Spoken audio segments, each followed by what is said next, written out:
over here. See, okay, so she's just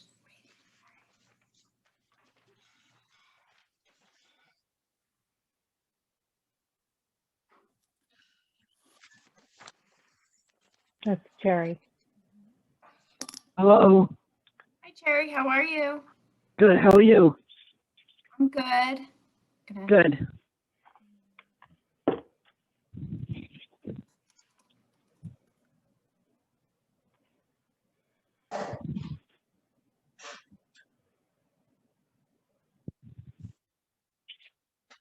Monette. Hi, Andrew. Hello.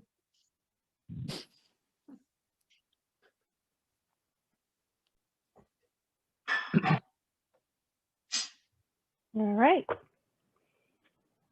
Okay, so I guess we can get started now. Hi, everyone. Good to see you all. So we can call to order, and looks like the first approval of the minutes from what was the last date? Sorry, January 11th. So it's Tuesday, January 11th, 2022. Oh, sorry, my Apple Watch is yelling at me, telling me something about the date. Sorry about that. So yeah, approval of the minutes from January 11th, 2021. Did anyone notice anything that needed to be added or changed from the minutes? I just had one thing that I thought could be changed. It's just a matter of editing on the last page under other business. I would put a semicolon after well attended.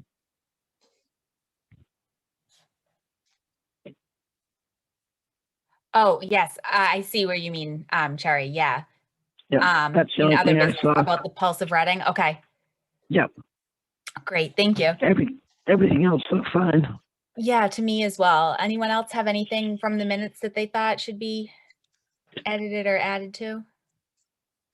No, I thought they look good. Okay, great.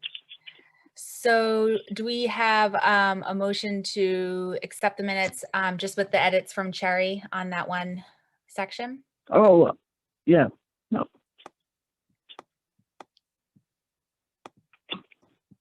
Yes, so moved. Okay, great. Second. Thanks, Alice. So I'll just go in the order on my screen. So we have Alice. Yes. Monette. Yes. Cherry. Yes. Andrew.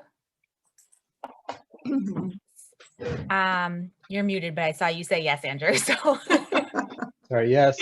no, that's fine. Sorry, I was coughing. John. Yes. Great. So that looks good. So now we have public comment, which I know that we do have someone for public comment today. So we maybe can admit her. Michelle's working on that. Great. So Monica Acker, I'll let you introduce yourself, and Nina is the chair, and Monica had asked me for some requests which needed to pass on the trustees. So take it away, Monica. Hi, thank you so much for having me. So I am a Girl Scout troop leader for a 5th grade troop out of Joshua Eaton. And we have to think a little bit outside of the box this year with our cookie sales. Usually there would be a cookie booth coordinator who would get us a space in Stop and Shop and Market Basket and Starbucks and all those usual haunts. And we can't do that this year. But the Girl Scouts of Eastern Massachusetts sent out some recommendations for some other ideas. And they said finding a place, they recommended like a bank, but any place that had like a drive-through kind of capability and set up a Girl Scout cookie drive-through. And I immediately thought of the front kind of drive at the library where we could have a set of girls and the front part where you collect money and take orders, and then they would radio down to the set of girls at the end who can then load the cookies into the trunk. And it would all be done making sure we're at a distance, and we would limit how many girls could be there so that we can have separation and all of those pieces. So we were wondering if we could use the library space on a Sunday morning. I kind of looked at our calendar thinking when would be best, and I looked at March 7th, but we're absolutely flexible. Maybe between 10 and 12, using that time for setup and cleanup as well as the sale. And that's my pitch. Okay. So Monica, you mean that you would do it like the front part, not coming into the parking lot, right? But like the front where you would kind of avoid the parking lot and just kind of go over basically. That's what I imagine. Okay. Okay. And you're proposing to do it when the library is not open? Correct. Okay. Okay.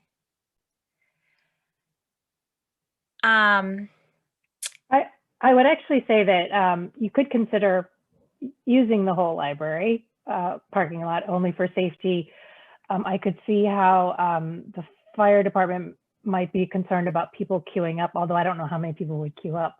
You know, coming into, you know, you don't want to have a jam on Middlesex or Deering Street. So you could have people, you know, coming in and, you know, you could come by and look at the parking lot as it does circle around, which is kind of nice. So you have sort of a, you have someone at one end of the parking lot and then have, like you said before, have to pick up, maybe they place the order in the back and they drive around front to pick it up. Maybe that's something else. I just would be very careful of the queue because I know we don't want to have, and when we've done the eats and beats, like we want to be very careful that we don't have cars jammed up coming into Middlesex. Absolutely. Yes, we could do the full circle around if you think that would be better. I mean, yeah, thank you for coming tonight, Monica. I personally don't have any issue with it. I mean, I was a Girl Scout a long time ago, and I know that cookie sales are important. And, you know, I know that normally, you know, we maybe don't do fundraising events, but I know, Amy, you had mentioned the garden club. They've done sales in the parking lot area. So it seems like, you know, it has been done before. And it does seem like a safe alternative. You know, of course, this is not the year to be doing like the grocery stores and things like that. So I personally, you know, I don't see any issue with that. It sounds like a safe plan to me. Thank you. Yeah, I mean, I agree. I think it's great that you're thinking outside the box. And if we can help you think outside the box, I think that's great. My only question to the other trustees is, should we come up with more than one date that we find acceptable? I'm thinking other troops may reach out once if we give approval to one. I know, I'm assuming, Monica, all the troops are trying to figure this out, and then we may get additional requests. So we might just want to think that through. It did, we have a service unit Facebook page, and I said, I'm speaking to the library. Does anyone else, you know, want to talk, get in on this before I, you know, set this up? And no one responded to me, but I mean, it's also a crazy time of year. So Right. That could be for any reason. I do think, sorry, go ahead, Amy. I was just going to say, so first of all, if the trustees accept this, I would be willing to, you know, reach out to Paul Jackson or somebody from the fire department just to double check, because we always work very closely on the safety of going around the parking lot. And I kind of feel that I feel like the library could offer this for you know, Sundays from 9 to noon. The time slot could be available, approval by director or trustees. Once you do it, I feel like if we have the model, we might as well do it, repeat it for the whole cookie season, rather than just do a one-off and go through the time and effort of planning. Maybe Monica's troop could, you know, kind of set the template for it if we're available, or if they wanted to do it again. How long is the cookie season exactly? That's a great question. So our last pickup from, from the cookie cupboard is March, the third week in March. Okay, so good. So yeah, so we've got a little bit of time still. So we could open it up from, say, like whatever the week before March, the 28th, I guess, from the 28th through March on Sundays. So there could be a potential of four opportunities. Yeah. I think the Girl Scouts would really appreciate that. That makes sense. I think too, Amy, I think that, once it's been done before, if the building's not open and the fire department and safety's okay with it, I don't see why not either. Does anyone else have any questions, concerns, or, comments about that idea? So just one additional thing. I know I was a cookie mom a long time ago. And I remember that there was one person for all the troops in Reading who managed all the different sites and you signed up for them. But that person was responsible for the relationships and making sure that, the sites were given equally. I think this is a great idea. I don't know that I want us to take on the administration of that. So is there one point of contact on Girl Scouts side that if we were to offer this, they then figure out which troops get the slots? There is not right now. There usually is someone who Right. sets that up, and there is not someone in that role this year. Monica, would you be willing to be, if you picked your date, would you be willing to reach out to that group that you had and say, here are 3 other dates that are available? And then you could just let me know if anybody was interested. Yeah, I can be the liaison. That would, okay. That would be great. And I think it would be 1 troop per day. Do you all agree? Mm-hmm. Yeah. That makes sense. Yeah. Yeah. Okay. So I mean, I think that's a good point, Monette, that, I hadn't thought about it from that logistical aspect. So that was a good comment. Thank you, Monica, for, being that liaison for that. Okay. So I think Amy, we don't have to vote on this. I don't think you don't have to. I mean, you can always vote on anything. I think what you want to be very clear here is the dates. And if I'm calculating it out right, when I look at, if Monica and I can work together, I think we could do a total of either 4 or 5 weekends. You could do February 28th, March 7th, March 14th, March 21st, March 28th. The slot would be a total of 9 to 12, somewhere in that period. There would be nobody on site. There would be nobody from the library. It would just be entirely in the hands of the troop, and Monica would be the person who, whether she gets 12 people asking her, or whether she gets no people asking her, would be responsible for informing me of any other takers. So I think the only purpose to vote would possibly to round all that information up on file. Okay, so so it sounds like there's no, objections to the idea of the Girl Scouts using the parking lot, right? So I guess, yeah, so February 20th, the Sundays, February 28th through March 28th, 9 to 12. And Monica, if you have any other, troops that are interested, you can let Amy know. But yeah, it sounds like it's a great idea. And I think from what Amy was saying, if there does seem like, the maybe going up into the parking lot just to avoid any backup onto the street might be a good idea, depending on how many cars are coming. So yeah, but other than that, sounds good to me. Does that kind of summarize it up, Amy? And the library director will check in with the fire department, public Yes, safety. great. Yeah. As long as the police and fire are okay, then I think it's great. Yeah. Should I wait to hear that the police and fire are okay before reaching out? Yes, before reaching out to the others, but that shouldn't take too much time. And I know they've done similar things. Like I feel like either the symphony or the chorus distributed music in the town hall parking lot one time. So I know that they've used the public lots for various things. One thing just to add, just because of the time of the year, just that there's some communication vehicle if there is bad weather, because I know that we're not on the top of the list to be plowed. Correct. We're not at the bottom either, but just that somebody is able to get in touch with Monica or whatever troop it might be if the lot isn't going to be ready. Right. And I would be able to make that call. Okay, great. So.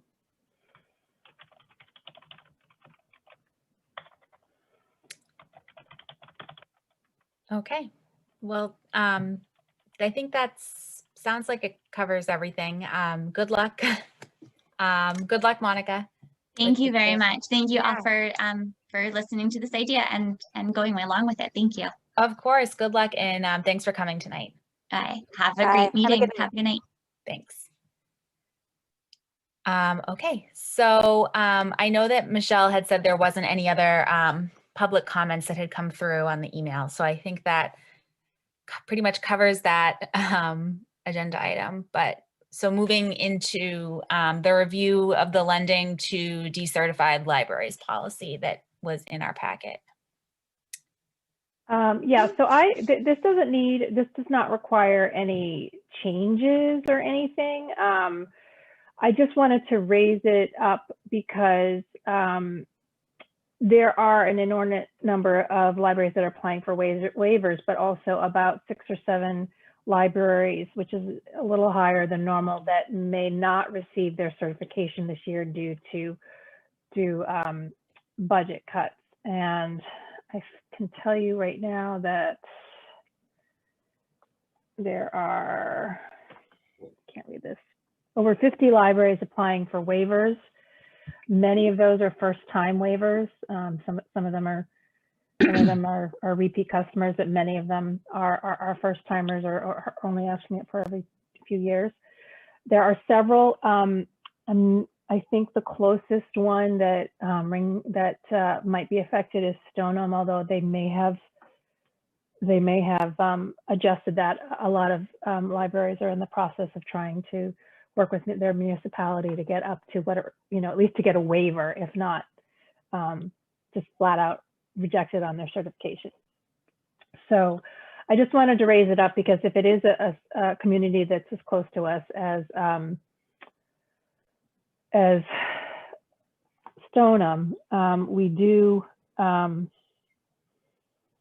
basically not provide services, and that would be any service that requires a library card, I believe.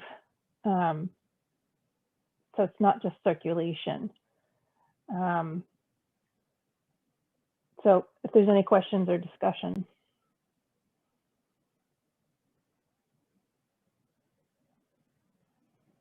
Are people asking for waivers because it's financial reasons, right?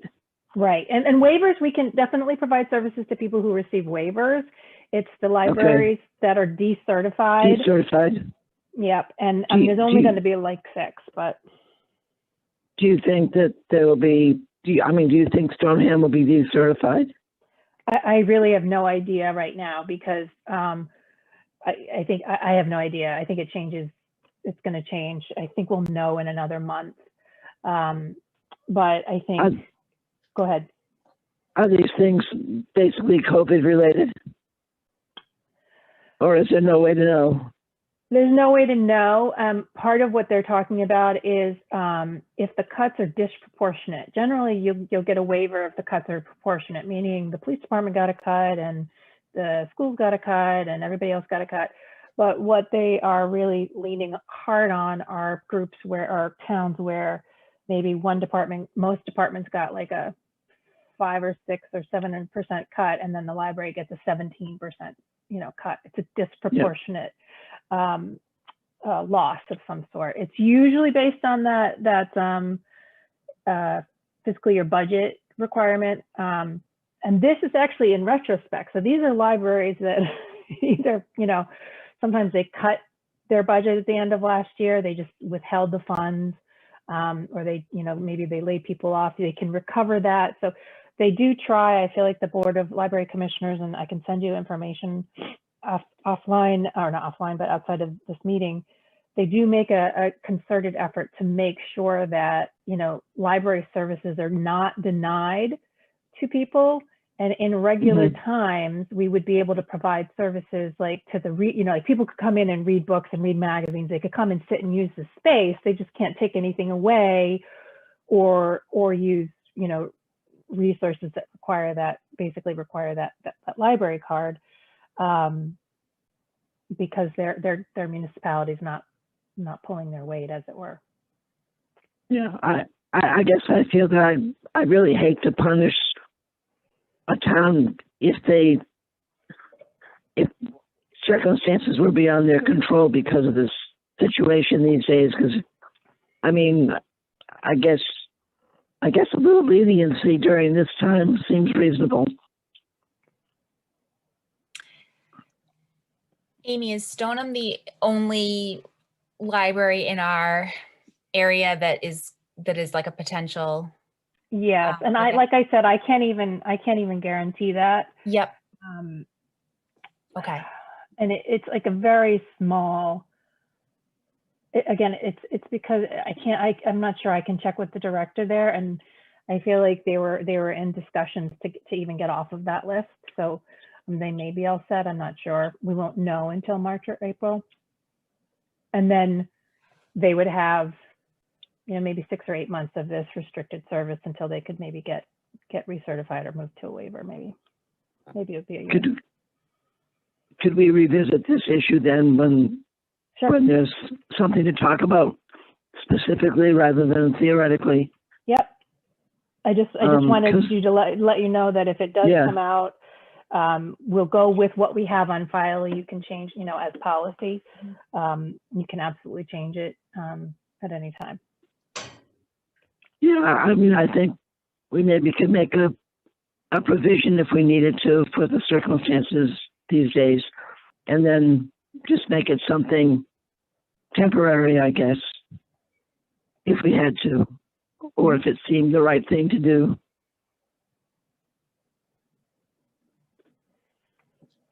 I think it makes sense to wait a little bit until we have a definite issue before we act on it. Yeah. Okay.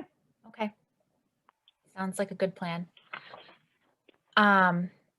Okay, so yeah, we will revisit that. But yeah, thank you for, bringing that up, Amy, because I do think, it could potentially be an issue that we want to talk about. So it's good to kind of keep it on the back burner. Okay, so for the next is the discussion of employee vaccines and testing.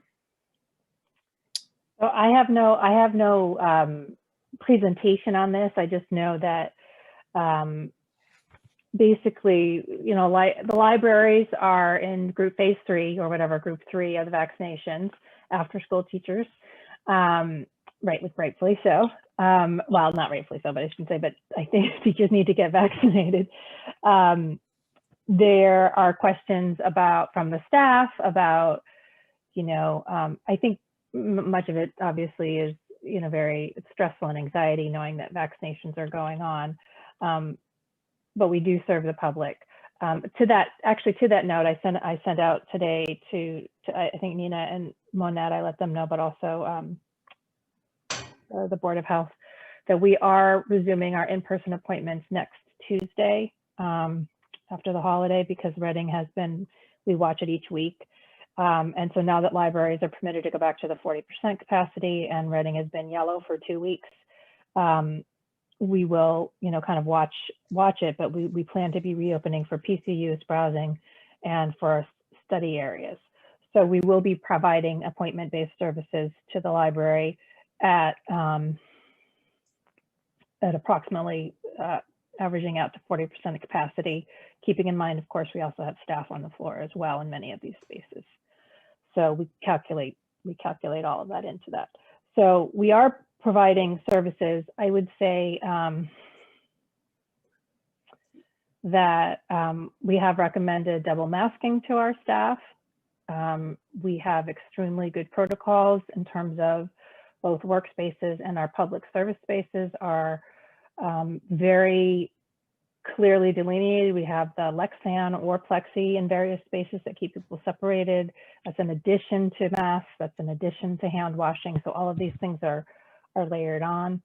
But I think the bigger question that we have on the table is, what about time off for getting your vaccination? So we may not be able to change when people can get vaccinated, but there is a question of, can people get time? Can they use work time to go get vaccinated? And in this case, it would be probably two times. Amy, Yes. I know that the town is doing something with vaccines. Is it at the high school? I know that was probably for teachers and school staff, obviously, Mhm. but in terms of people in later phases, is that going to also be done on like a town-wide level for like just employees like of the library, for example, or? I am not 100% sure. I think they are still trying to figure, I mean, they're still working on the 75 plus right now and getting Yep. those clinics and call centers going. Okay. I think so. We have a very strong command structure with that. So, you know, I think all they need are the actual vaccines. They've gotten a lot of guidance. They're very competent. And from everything I've watched and heard about from both the Board of Health reports and everything, the structure's there. So I would like to think that it would be just a matter of driving down on Tuesday to the wherever, and you know, they do flu clinics for the staff all the time, and then they do flu clinics for the public. So this is not an precedented thing. I think there's just the bigger question is, you know, we do have some people that aren't, you know, 37.5 hours a week, or we're on such a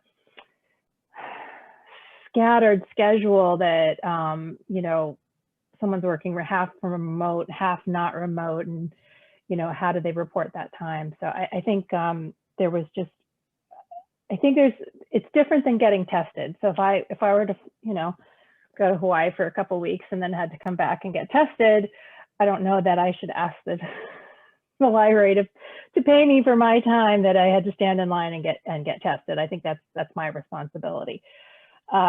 But getting the vaccine seems like something that we should be able to say, look, work it in whenever you can. And if it's work time, then please use your work time. If that's the only time that you can get, we'll get coverage as we need it.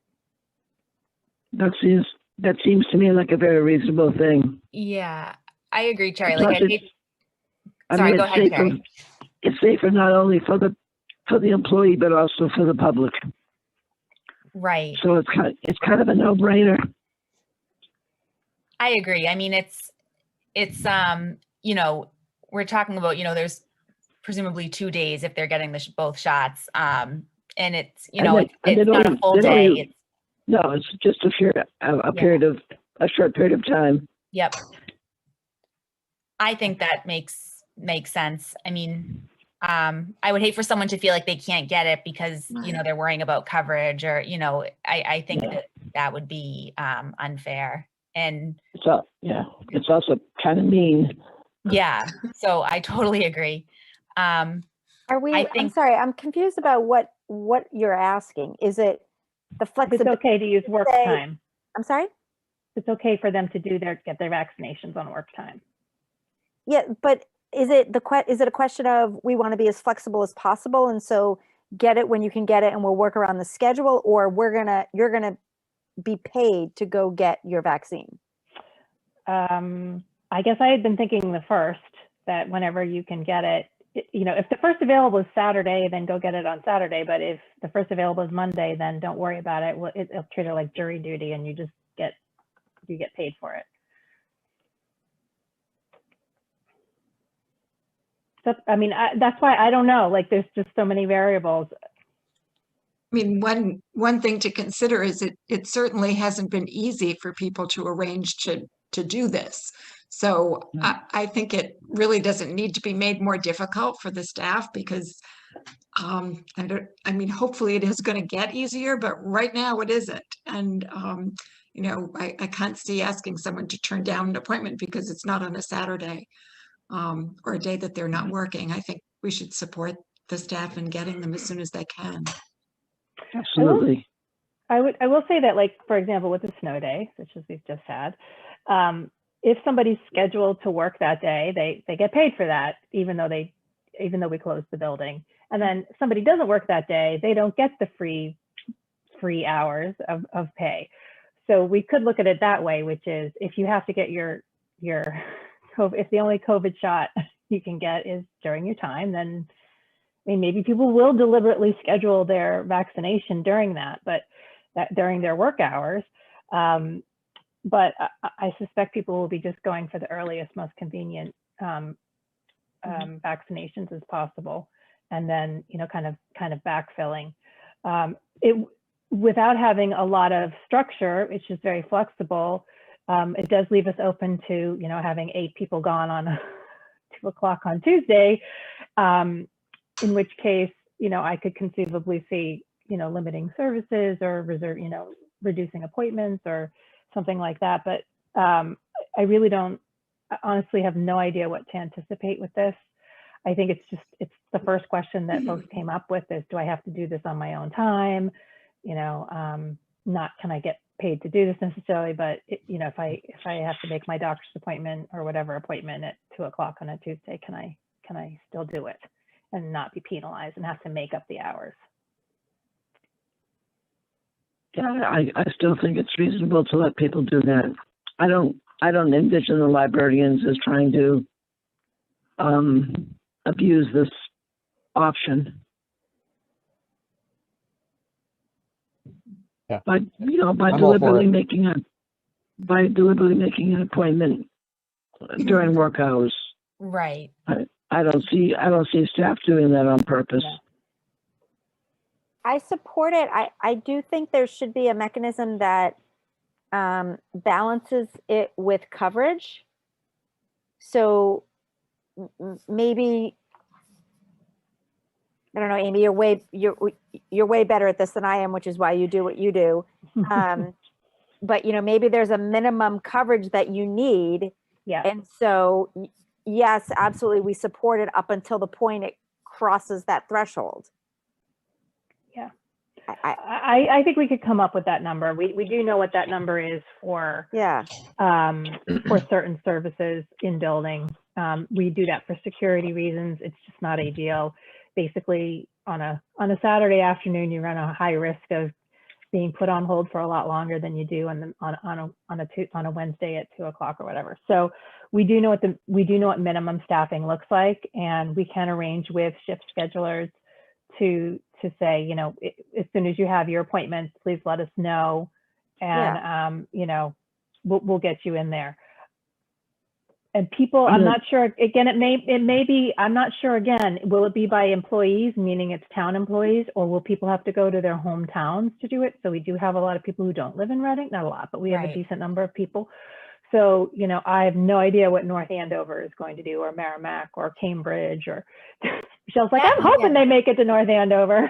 That's why I mean, I'm not terribly concerned. I mean, honestly, I just feel like, you know, either, you know, whether it's like people needing to make appointments, you know, at their doctor's office or in their own towns, like the chances of all of these factors kind of lining up to fall on the same day just seems somewhat slim, especially with how the rollout's been going so far. You know, it seems like, you know, it's Fair enough. Yeah. And I'm not, you know, it's a lot to coordinate, and you know, there's so many moving parts. So, I mean, either, you know, if it's a town of Reading employee thing, then obviously the town is not going to be like everyone from the library has to come at the same time, so the building is empty. You know, they're going to be understanding. And if it is like people coordinating with their primary care doctors, like, I mean, we all know it's not going to be like everyone gets an appointment on the same day at the same time. So it's also not an all day thing. I mean, everyone lives you know, pretty locally, I'm sure. So whether they're going for an hour and coming back, I'm not terribly concerned. It's only 2 days. So yeah, I mean, that's my take on it, but. So I was going to say, provided there's no conflicts with shift coverage, employees will be paid for any time used to get their vaccinations if it happens during their regularly scheduled work time. A friend of mine got vaccinated last Friday in Danvers, and she told me that it was very efficient. She and her husband were there, and so the whole procedure was about an hour. They got the shot. They waited for their time afterwards to make sure they didn't have a reaction, and they got an appointment for their second shot. And she said the whole thing was just like about an hour. Mm-hmm. Good. So it sounded pretty efficient. Yeah, I think it sounds really efficient once people get the appointments. I mean, they don't want people waiting around and, No, congregating in waiting rooms and stuff like that. So I think, exactly. whenever people get their times, just have them go. Because if you turn it down, you don't want it to be like, oh, I should have taken that one 3 months ago, so Well, exactly. yeah. It's in everybody's best interest to get the largest number of people vaccinated as soon as one can. So first of all, the other thing I just want to remind people is we don't require the vaccination. Oh, of course. Right. Yeah. But I mean, assuming that Yes. the people who would want be, it, yeah. would be wanting to, who were wondering if they can do it if it falls on their shift. Yeah. Great. Okay.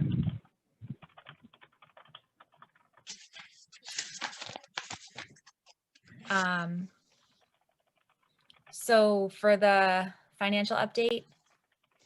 So there is nothing outstanding to report. It's pretty standard. We have had a couple of buyback payouts. I don't think, actually, they didn't appear on this, I think because they just appeared in February. We will have some vacation buybacks with Lorraine and Allison retiring that eat into our salary buffer a little bit, but I think we'll actually be okay as the year goes along. If we do need anything, I'll just apply near the end of the year. The library materials budget will catch up to where it needs to be. It's running a little under now, but we have a very large, our WT Cox, which is our magazine subscription, comes in. That's usually quite a big chunk of change, and that comes in once a year in February. We prove it, we work on it in February, and it usually gets paid in March. Beyond that, there wasn't anything really outstanding. On the gifts, we did receive, out of the blue, we received this check with sort of no explanation. It was actually just said it was from Fidelity Retirement Investments, and it took a little while to track down, but there's a Richard and Barbara Holt, formerly of Reading, who now live in New York, who donated $2,000. They are relatives of Nelson and Rita Burbank, and they also, Richard also has an aunt. Her name was Vivian Lander, who was a very big library supporter, I think, in her day. So, and then we've had some other small gifts come in, but other than that, there's nothing big. Could I ask a question, Amy, about the gifts? I've never really thought about this before, but I was looking at it and looking at the number at the bottom of the column and thinking, did these show any kind of return on investment? I mean, I assume these are in some town pot somewhere, and we don't ever, it's kind of a big amount these days, but. That's a super question. And I checked in with John Brzezinski about that. And I think, I mean, John, you could speak to that, but I think right now they are not in any sort of interest bearing. They are just, they're strictly just in a plain, like your checking account would be. There's no interest or anything. And there's some, this would be a great trustee discussion, and I might do some talking with John, and John has offered to reach out to Neil Cohen, who's also on the foundation board, how we should handle this. There's a big argument for having some liquidity. So these, at any time, we could spend the whole thing because we had a huge project or something that we could use those funds, and having a certain amount liquid is great. There's also the concept of having a certain amount in reserve so that, kind of like free cash is for the town. Some libraries always have a certain amount in there, a liquidity for whatever that rainy day or emergency fund would be. So you could set a bar and say X% of the library budget would be reserved in liquidity. Everything else would go into a trust that would receive some percentage of investments.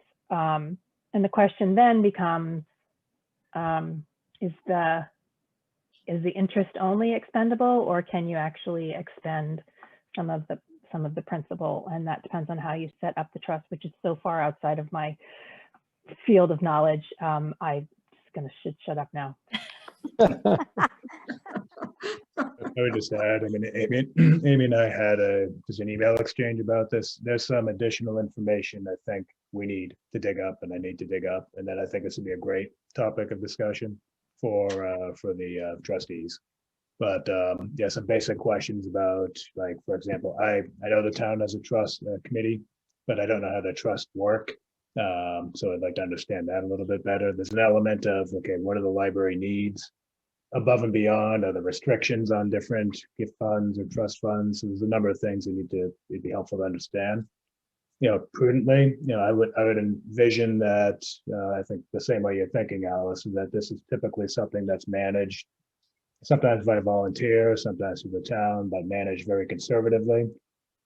So you're minimizing your risk and maximizing the return, but have the ability to pull from the funds immediately if the opportunity presents itself. But again, I think we need some more information, and we can have a more informed, and thoughtful discussion about it in a future meeting.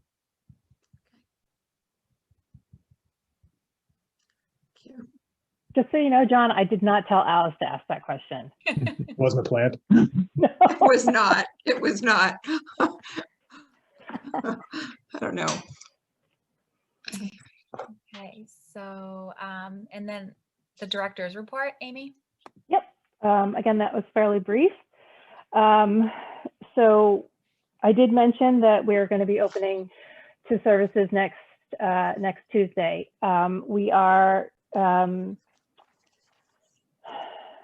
We're working on the numbers. So like I said, we have that 40% number, and we work within that number. We are considering ways to expand the spaces down to the ground floor, because instead of having 4 people trying to work in the reading room, we could have 3 people in the reading room, or 2 people in the reading room and 2 people on the ground floor. And it's the same number of people maybe, but they're spread out more, which obviously diffuses the breathing, although everybody has a mask on. And also looking at our browsing numbers, which were was a pretty popular thing. We found that a lot of people would come in and they weren't there for an hour. They were there for 20 minutes or 15 minutes, or sometimes they came in and knew exactly what they wanted and they were done. So those numbers, which were already which were very conservative, and frankly less than 40%, we can bring that up to the true 40%. And we just need to implement it. So we're working on those numbers and reservations.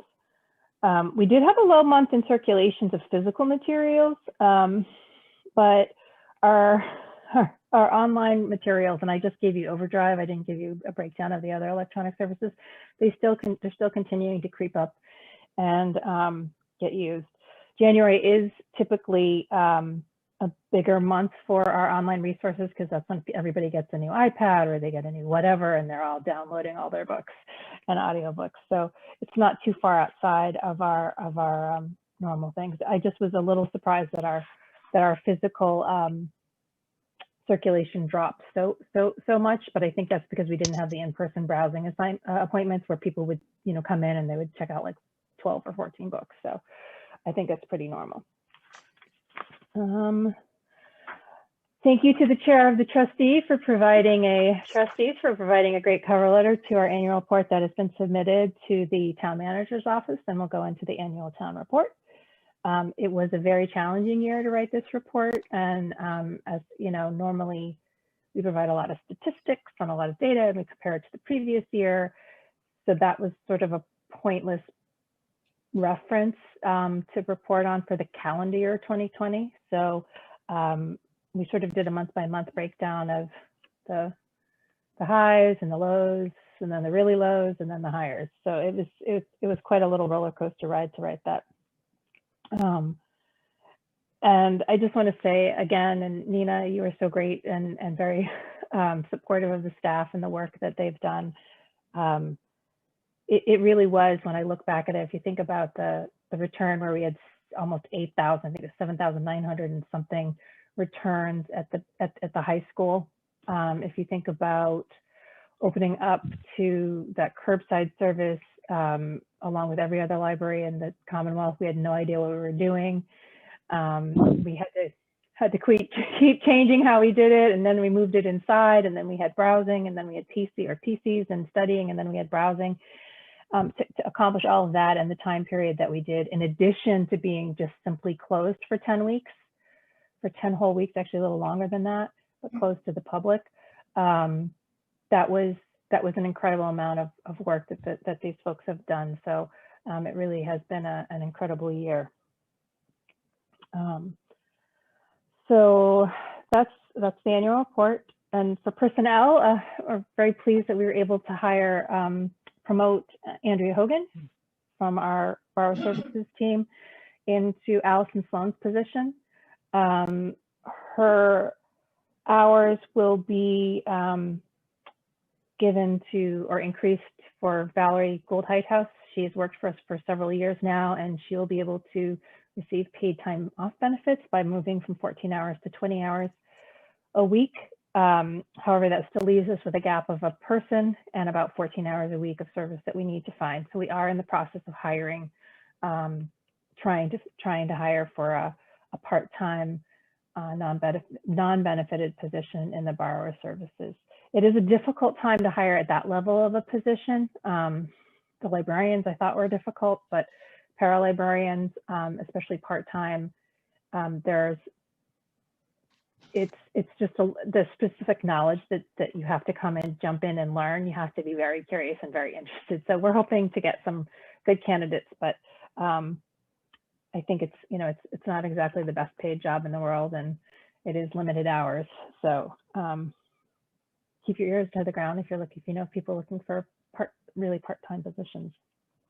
It's a great place to work.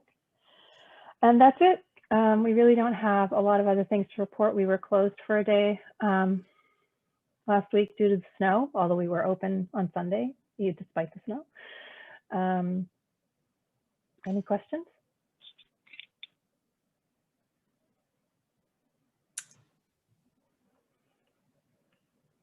No, It no was questions. quite a year.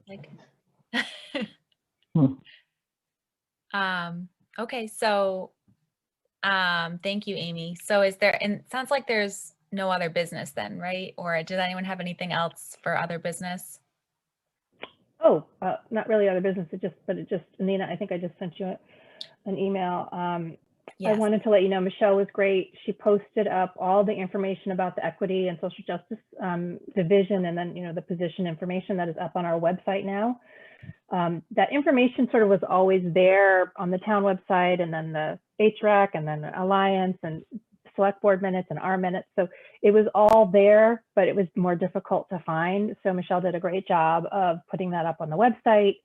There's PDFs for just downloading the stuff, or you can just sit there and read it. So hopefully we can, if you have people who have questions, you can answer their questions and then direct them to the website. So if you go to About, and then there's a section that has all of these things, and you'll see something, Division of Equity and Social Justice. So that should hopefully help direct people to get the information that they need.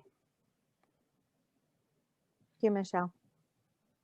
Yes, thank you. I did just see that come in right before our meeting, so I'm excited to take a look at that. That's great. I mean, it's nothing new, but yeah, but just to see it all, I think that it's good to have, because I know that I have had someone, Amy, I know I had forwarded along who had some questions after one of those the Pulse of Reading conversations about the position. So it's good to just have one thing to send, that kind of compiles it. So. Oh, thank you for reminding me. Our next Pulse of Reading conversation is the 23rd.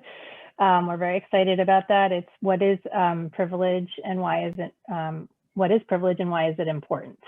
And we've already put together and posted on the Pulse website some resources for families, talking about, white racial identity and, issues of privilege with children and families, some great resources there. And then we'll be putting up some adult and teen resources soon as well. So we're looking forward to that conversation. I just want to say the winter warmer videos were awesome. I know, weren't they great? Really great, really great. If you haven't, share them with your friends, man. Yeah, I did. I sent it out to the group that I usually go with, and everyone was so excited. Yeah, no, it was great. It was a lot of work, but it came out really, really well. It was good, really good. Creative, you know. Hats off to you for thinking outside the box and how to still do it. Mhm. Okay. So, do we have a motion to adjourn for the night? Move to adjourn. Okay. Second, Okay, thanks. So, Alice, yes. Monette, Yes. Cherry, Yes. Andrew, Yes. John, Yes. and I say yes as well. Okay. All right. Thanks, everyone. Thank you. Thank you. You. See you Bye, later. everyone.